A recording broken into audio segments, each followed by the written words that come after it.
But there are some also where I'm supposed to make out that kind of thing, like full on like that. So I said, I cannot.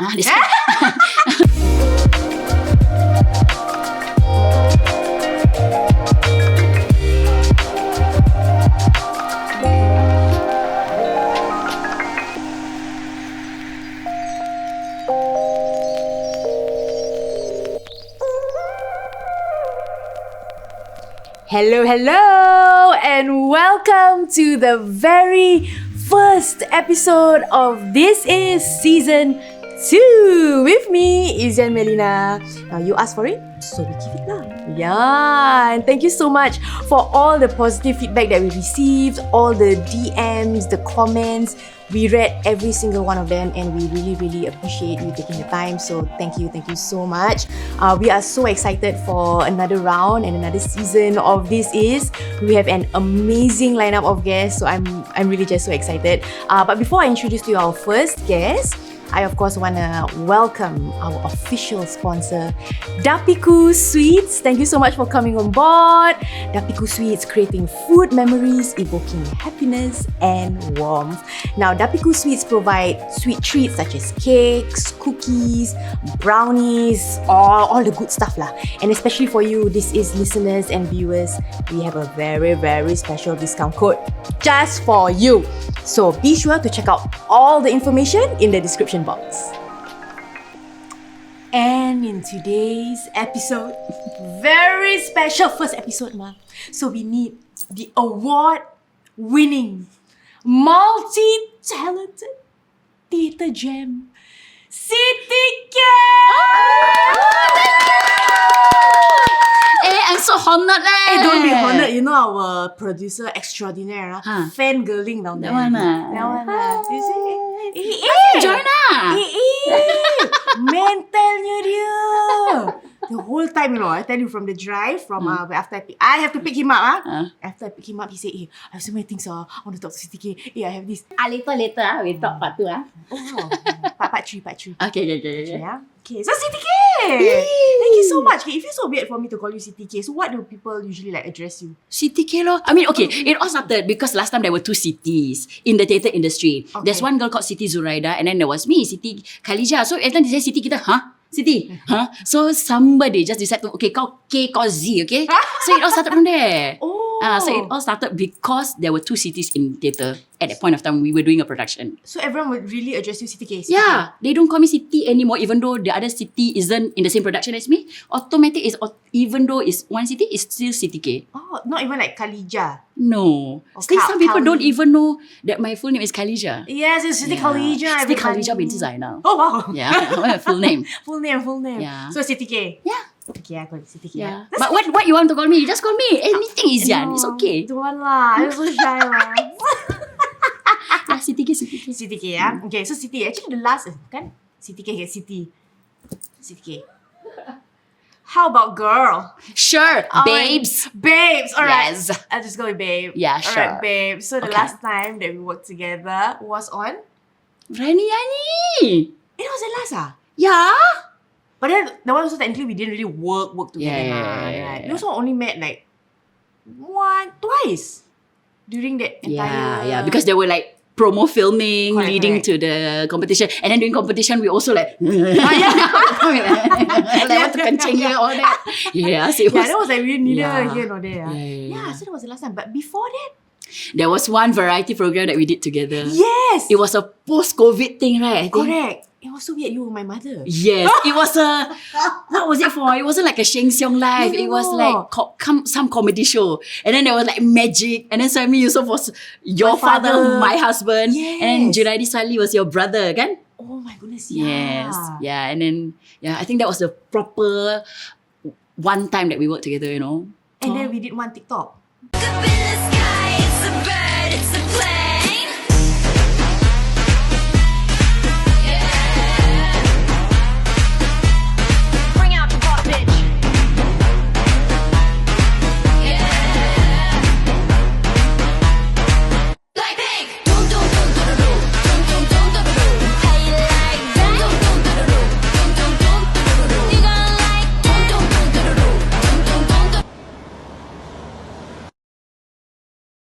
Sorry lah. Oh yes.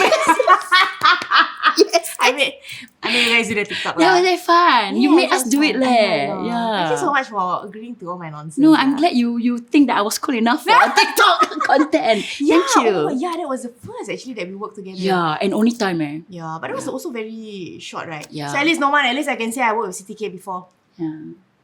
You have not? Manifest. We don't okay? Oh, soon. Okay. Okay lah. He really wants to work with you lah. Yeah. I also want to work with you. Oh, everybody. Hope so lah. We hope work so. together. I doa for you lah, man. Quite scared, Okay, so Siti, you made your debut as a full-time actress after attending the Necessary Stage Theatre for Youth ensemble program in 2003. Correct? Then after that, you've done countless theatre shows. Do you know or do you count the exact number of theatre shows that you've done? I don't actually. It's Yeah. countless, yeah? I mean, like, because the thing is, they vary in terms of like how big the production is. Because I would say, like, even when I do school shows, it's considered a production as well. And I do a number when I started out, because that's the way to survive, right? Yeah. And then plus main season productions, and then throughout the years, I have never counted. So I really am curious to know. So actually, But you also really do shows back to back, see? So I really also don't know how you can count. It's back to back, right? Alhamdulillah lah, rezeki. I think the craziest I did was in a year, I did 8 productions. Huh? Yeah, which when I think about it, how was that actually How? possible? So there were overlaps in terms of like rehearsals, Yeah. but somehow the productions happened. Yeah. Wow. But it okay, was okay. crazy lah. It was crazy. Yeah, okay, but you've done so many shows back to back, right? So with theatre, it's also months and months of rehearsals. So after a show, how do you let go of, like, let's say, from one character to the next? I had to learn how to snap out of characters, because the thing is, especially when you're playing characters that's very like emotional or very heavy. Yeah. And then if you bring it with you out of the theatre and on your journey home, I think it can be quite dangerous lah. Because I feel it's also unfair for your family members who's like, macam tak salah tu, macam you like want to marah-marah them or And it takes a while, because for me sometimes it's a bit hard to let go. But after a while I realised the magic is to always treat yourself with a slice of cake. Wow. Right? Treat yourself to little things. Like getting like pedal pop along the way at the MRT station as you're walking home. Things like that, just So to as like you like eat the ice cream, like, eat milk, let go. so lah. Treat yourself to happy things. That's why I'm very happy. It's alright. Happiness is good. Yeah, but I think it's the knowing when that you have to snap out of it. Yeah. And then after that, okay, let go, you're back to being yourself. And then after that, go home to your family, go home to your parents, you're yourself. And then the next day, the process of getting it. I know it sounds a bit like macam getting into it again, but I mean like through warm-ups and things like that lah. Yeah. Have you ever met anyone who, like, it's so hard for them to let go of It got, and then like very like macam, okay, I respect your craft, because we all get, our process is different, right, for everybody. But when the character is super intense, it gets hard. I mean, because the thing is, when we are off the rehearsal room, we communicate lah macam biasa kan. Yes. But if you're so into it, we can't approach you. Then it's a bit difficult, because like I said, then it becomes a bit like awkward, Yeah. dangerous almost, especially if you're playing a character that's so intense and violent and abusive. You get what I mean? You're right. Yeah, so it gets a bit like macam, okay, I appreciate the seriousness you put into your work, Yeah. but let go a bit lah, chill a bit lah. Sometimes I wish I can say that lah, brother. Yeah. Like, so for yourself, has that ever happened to you where it's really hard for you to... Yes, because especially for scenes that's very emotional. Like for example, I played this character before. Her name is Saloma. Wait, no, her name is... I played this character in Off Center. Basically, she's in Off Center. It's about this. She goes through schizophrenia. Oh. Yeah. I think her character's name is Saloma. Ya Allah, she's one of my favorite characters lah. Yeah. And the kind of like things that she had to go through on the daily. And of course, like when you get into the character after months of being with them, and then when the show finally ends, it's a bit like macam I get to live my life, but because I know these characters exist in real life, they still have to go through it on the daily. And then macam it's a bit like sedih to let it go lah. Yeah. Yeah. And I kind of understand, because like, okay, the difference between TV and theatre is that in theatre, you really, like as you mentioned, you spend months and months of rehearsal and really building and getting into that character. But as opposed to TV, sometimes you are given the script just like 2-3 weeks before. If we are lucky, we get it a month before, and then we could get into character, and then it's just going on set, pop and off. We don't have rehearsals. Unlike, theatre where you really have to keep practicing and getting into that character, right? So I was just wondering, like, how do you really just break and not like terbawa-bawa they say. I think the first few shows definitely there's like the emotion and all that. But after you do a while, and especially because when you do 2 productions at the same time, like for example, I'm rehearsing something in the daytime, which is like for example a kids musical, and it's all like happy, cheerful, and then in the evening I'm rehearsing for something else. So that switch has to happen as soon as I leave that rehearsal room, because I know, okay, now I have to go into a different zone, and vice versa lah. Sometimes you even have 3 rehearsals in a day. So it's knowing when to snap in and out, because you are responsible for these production with these different companies, and that as soon as you enter, you need to have a clean headspace, like almost like start off on a clean slate lah, and you're ready to enter that character. Have you ever felt macam, I don't, it doesn't feel right that I'm snapping in and out?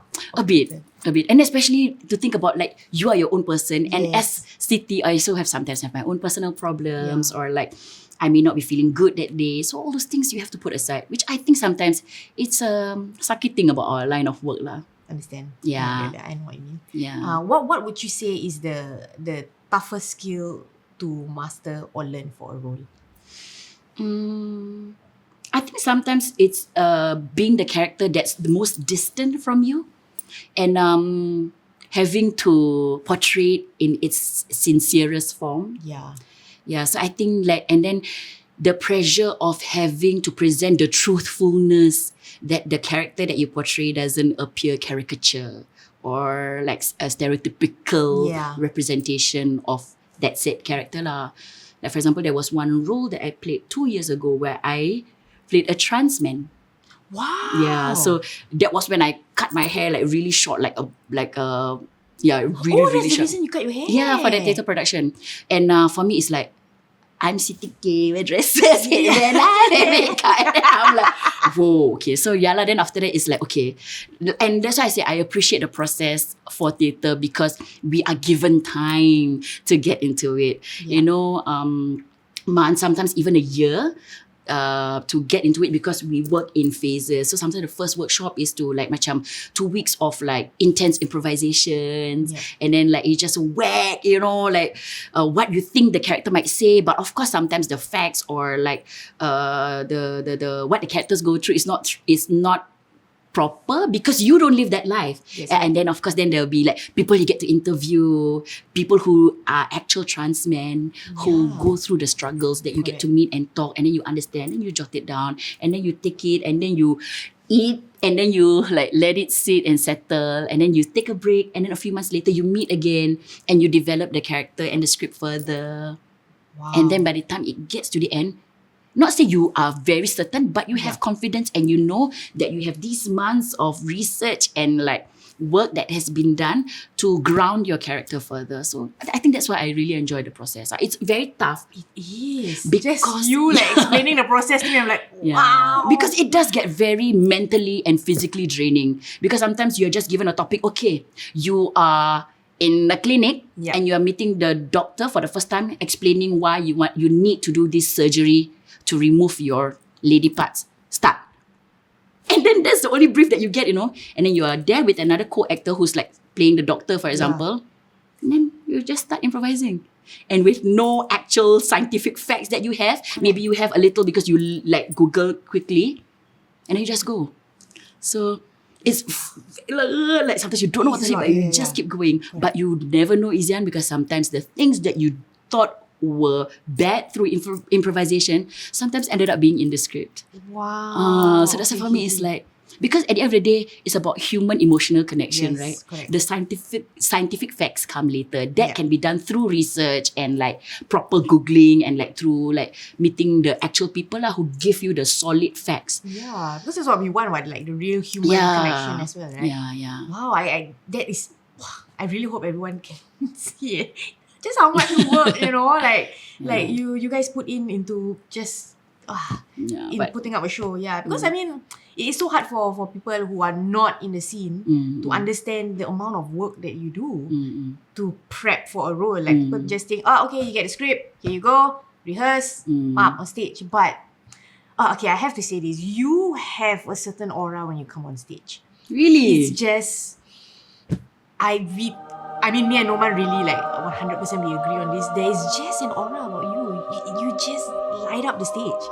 Yeah, you do. And it just comes so naturally without you even having to try so hard. Aww. Yeah. So, but with that, again, like I said, it comes with so much work that you put in behind, and the experiences as well. So like, wow, I really, really hope that people see that lah. And theatre work is just so much work. It is lah. guys. It's very time consuming. It is. But of course, like, I mean, having said that, not every production works that way. Different theatre companies have their own way of working. Yeah. Like the process that I just mentioned is like something that the necessary stage would usually do because they would have the time and they want to really get into it, with the actors to make sure that we are also involved in the process. But there are companies that work even shorter. Like for example, 1 month we can already put up a production. So that's why it varies. Like for example, that is when as an actor, the script is already ready and it's full on intense 2 to 10 everyday rehearsals with only Sundays off because it's like really get into it, go all the way until show starts. Yeah. There are also like a group of people who will think like,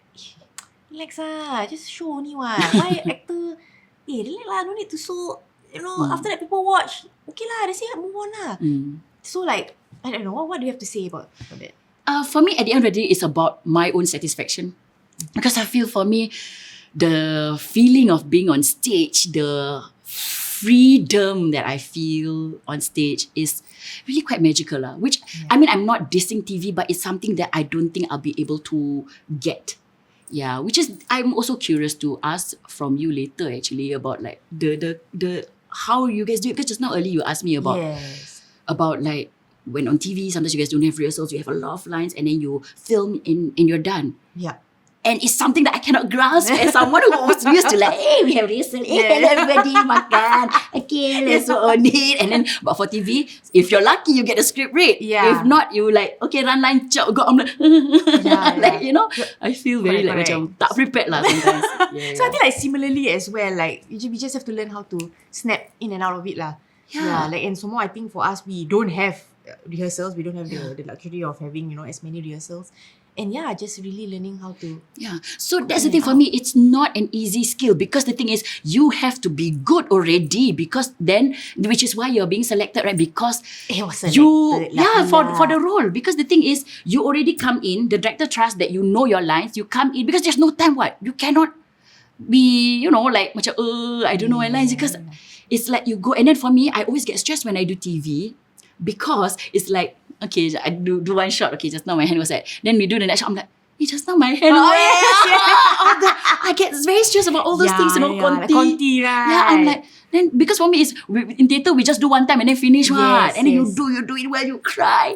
This one is okay. Now next shot, I'm like, I cry again. Or like like just now my hand went. I drink. I hope which part. Yeah. So I get stressed with all the technicalities, and people I think always have the assumption that when theatre people go TV, the transition is easy, you sure can one.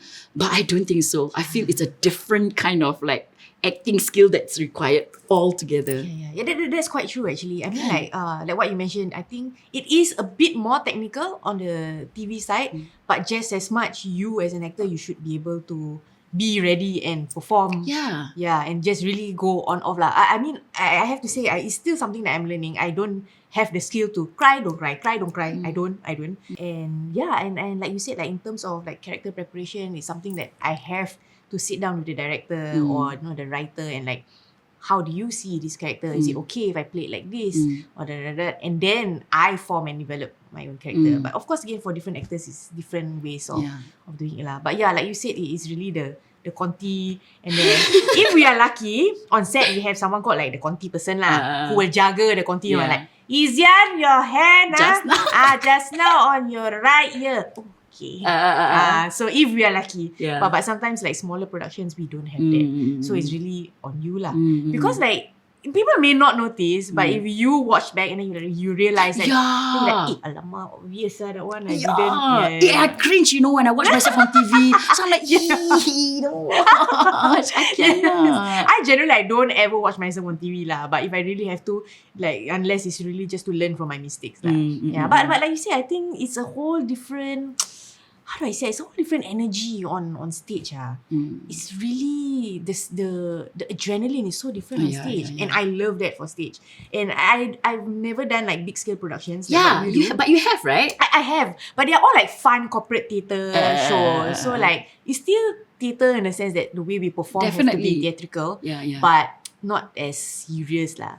So this is something that I kept to myself for quite a bit. I was contemplating lah with Norma whether I should share this, but a long time ago, I did the vagina monologues. Yeah. So right? But so I did that in 2005. 2007. What was that part of? But it was part of International Women's Day. Oh. Yeah, but I did that in Canada. Wow. Yeah, so that was one that I did, and I really enjoyed it lah at that time.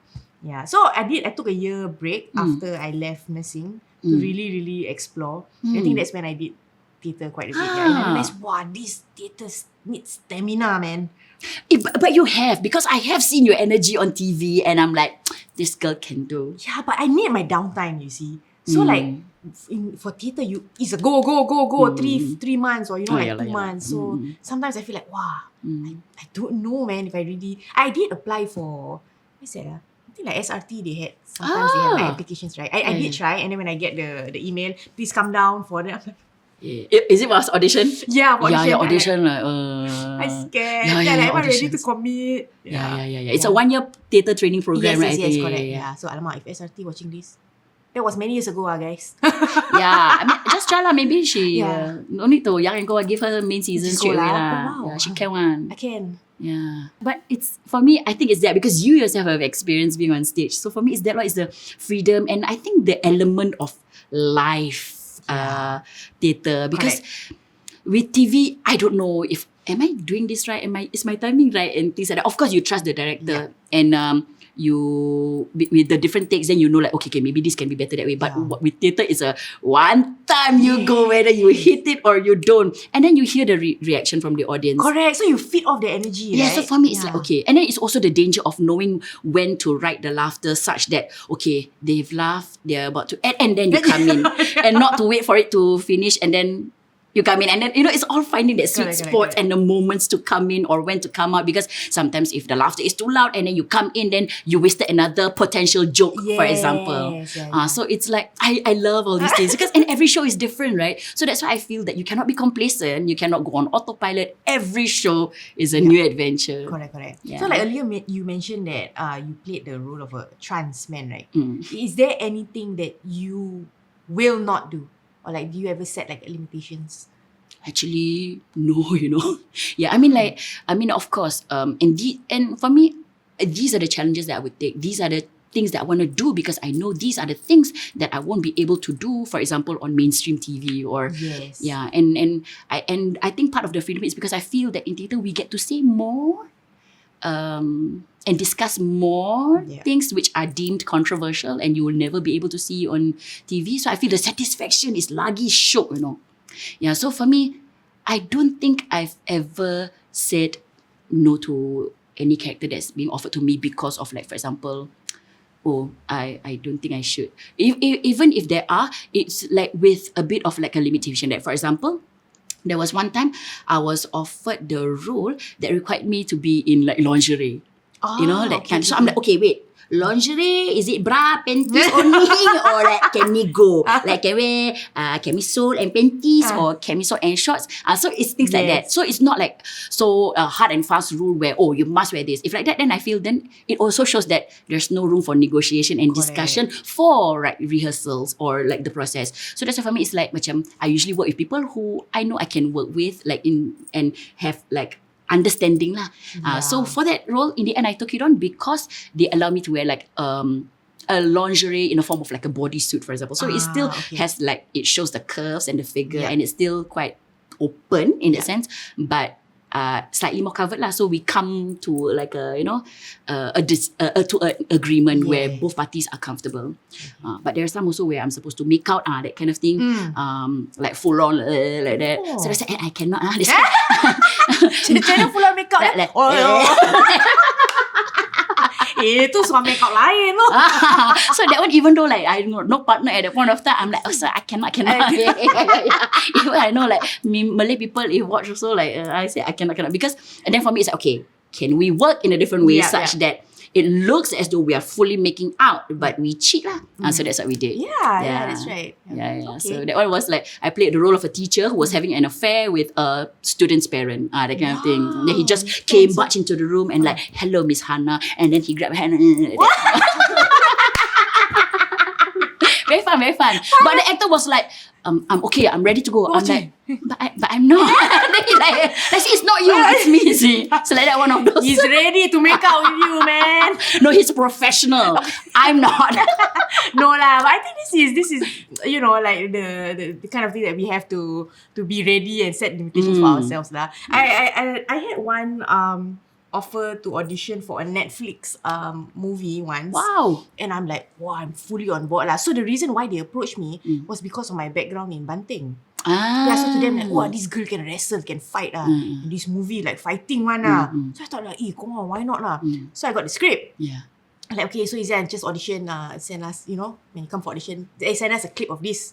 So I read lah the script. Okay, so one of the lines, I can't remember lah what, but like, and then she rolled in the mud and he ran on and he fell on top of her and then he started stripping her clothes. I'm like, kemana ni? Wow. And then they got on the horse naked. Oh, I'm like, wow. Okay, the first thing is, how am I supposed to audition and send you a clip of me on a horse naked? And who is the man on top of me? Very difficult the audition. Must find mud all. Must find mud all. Then roll. Rolling in the Then deep. must find somebody strip you. Then must find horse. And then the one that must film me, follow me. Yeah. Busy Like a selfie. Yeah. So I was like, wow, this is intense on so many levels. Like, very. So in the end, I wrote back and I said, Netflix ke tak Netflix, I think I have to give this a pass lah. But to them, they don't care. They're like, okay, yeah, sure. Yeah. Next. But they all also approach read lah first, the person like background. Muslim right? Like kuda bagai. No, rolling mud can. Riding horse can. Go on top. I think maybe still can because can cheat. Yeah. But don't strip naked lah. Must everything show like that, man. Subtlety.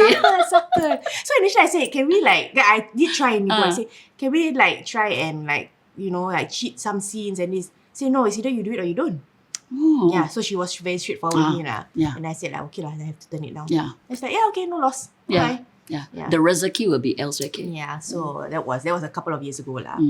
Okay, Siti. So what would you say is the most memorable blunder or like wardrobe malfunction if you have any of any show that you've done? Banyak. Oh, really? Yeah.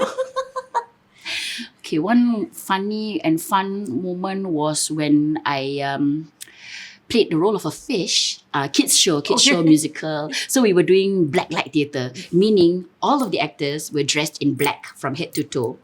And then because it's black light, the stage everything is black, but the set were neon. So as an audience member, you only see the neon stuff. And we were the fish, right? So our fish, we all got like neon fish head pieces. But it's a cut-off of an entire fish lah. So in order to make, we put on the entire fish headset, right? The set. And the way to make the fish move and looking like as though it's alive in water is by us just doing this maneuvering. So the tail also spinning. Okay, so we're all like floating fish. So when you see an audience, I'm like, you don't see bodies, you only see moving heads or fish, right? So there was one scene where I'm the hyper fish, I'm little green. So it's called Rainbow Fish lah, if you're familiar. It's quite a famous children's book that's been made into a musical. So in Rainbow Fish 2, I played the role of green fish. And dia macam hyper tau, dia macam dark. So, and that is my entrance to come in, have a bit of lines, then after that I start a song. So, One show, I entered stage. Okay, for example, the audience is here. I'm supposed to dart in. Then after that, and then I start my song. And then the whole of the ensemble, we all sing together. It's a big moment. So the rest of the actors were on stage. My entrance, Gamin. I don't know which crew was standing like side stage and had his foot out. Oh. So I literally come in. Gerbak! So as an audience member, you see the fish. Boom. 2 seconds. Where got fish fall down? You tell me. So got fish fall down, and it was a big hard fall like on my fall flat on my face, huh? Yeah. So you see the fish. Half the time, the rest of the cast were like dying already. So the fish all like blowing bubbles, but actually laughing. And we were going into a song next, and I'm like, how to sing. We were all dying with laughter. Throughout the entire song, I didn't sing. Only one guy who's like how many part he was singing. Only he focused. The rest of us never sing. So you only hear music during the entire song. I felt so bad, but I was like in pain. 70% in pain, 30% trying to like hold in the laughter. Things like that. So you said like the fish the whole time like that, right? Yeah. So when you fell also? No, never moved. So it was dead for 3 seconds. Like that. Yeah, like that.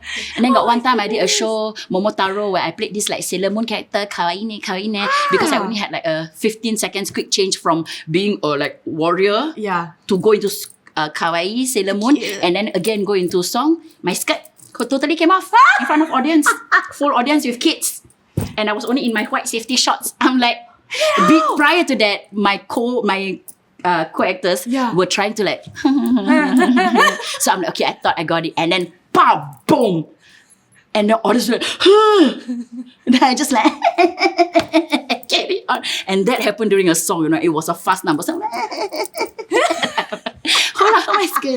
but in my mind, I'm like, I know I was like turning red, and I'm like, thank God for safety shorts. Somehow I like big sign of white safety shorts, very buruk, but I don't care, man. The show must go on. The show must go on. Like that. Correct. Okay, but lucky these are like sort of light shows lah, right? Lighter shows. But what if it's like a serious one and then like a blunder happens? Then how do you not break character? Break. You find ways lah to cover up laughter. Yeah, that is true. Yeah, because or like if you like intense moment and then you're waiting for that line that's supposed to break you, and then somebody's voice just went like, but the voice, then you also have to, which happened because there was one scene where we did an ensemble of 14. One person was supposed to give a very strong like macam Baris, sedih. My friend Putih, he's a very talented actor. I shall not name him because I think he like kesian lah. Baris, sedih. Loud. And because it was at Wild Rice Theatre, you've been at Wild Rice Theatre, it was very intimate. Audience can see that we were laughing. Alamak. But how to tahan that tak one? boleh. Aku punya badan dah macam macam gitu, Sedih. Tapi macam serius ambil kamar macam tapi badan shoulder dah macam gitu. But lucky soon after we break into a disco song. Okay, lucky, so and usually the disco song we just like that, But that day we like because it's just as a release of like what just happened, semua dah macam that kind of. But that's the thing, it's every show is different. Yeah. But if like serious moment where like so far I think no, because the thing is when we are into it, right? Even if somebody make mistake, you just like, if you can cry means you just go je. Yeah. Was there ever a moment where you blank? Hey God, there was one moment where I did. That's my biggest fear. It happened, So it's either you improvise, or sometimes because you need that particular word because it will link to the other scenes, or it's a cue word for other actors to come in, for example. Correct. Then you have to say it. But there was one time which was my biggest fear. I did a monologue, and means you're alone on stage, right? You're performing. But usually, even when you're performing on stage alone, like for a monologue, there'll be movement, there'll be set, prop. But that one was, I feel, the simplest format, but the hardest because I was seated throughout the entire 1 hour monologue. I literally enter stage, address the audience for a bit, then I sit down and start my story. And my only changes are like, I shift from here, and then I shift from here. It's like just shifting through chairs. Because, and I'm a very a blocking-based actor. Meaning I learn my lines through, okay, I know at this point, when I pick up this cup, this is the line that I have to say, or things like that. That makes me learn my lines easier. Or when I move to downstage, right, that is when I have to start this whole topic. But when I'm seated on a chair, I mark my way through, okay, I have to turn 45 degrees and face this side. That is when I know I have to say this line. So there was one time, because the limitation, the movement is already so limited, right? I'm already just on the chair. I have a whole chunk, which, that's the next part. Yeah, and no, you got no co-actors to bounce off. Your co-actor, because you know sometimes when we work together, like if I see that you're a bit stuck, I come in and help you. We improvise, right? Audience wouldn't know. Yes. It's just a matter of how you cover. But if you are on your own, how do you save yourself? And it's, I was like, I'm thinking, like contemplating about what I just said previously. What did I just say? Yeah, so Alhamdulillah, after that, it just came back on. But that felt like a minute. But my director said, no lah, it wasn't. But yeah, like, because he watched me, he knew I usually come in faster. But that moment, I'm like, that felt like forever. And it's so seram. Because again, you're alone, nobody to counter off. Oh my goodness. That is really my biggest fear. Yeah. Wow. I mean, it happened to me once when I was actually singing for singing those school shows lah. But it was when I was in poly back then. So I was on stage and then I had a guitarist. And then I can't remember what song we were singing lah. I think it was Natalie Imbruglia or what a feeling. Torn. Nothing's phantom. Chingy. Oh. Yeah. Yeah. And then I turned to my guitarist and just like, and then he like, and the crowd was just, oh my God. Yeah. I feel you. I just, what do I do? How do I recover? And I just like, I have to do this again, guys. Oh. Yeah. So I just went, let me do this again. Yeah. Yeah. You acknowledged it and you start again. And I just started again. Yeah. So because there's no way for me to recover. I know that the only way for me to like remember back the lines is to just start back. So I'm like, after that I told my guitarist, I'm like, that cannot happen again, man. Yeah. So like sometimes I will write like one word on my hands. Like just to, really in case I forget.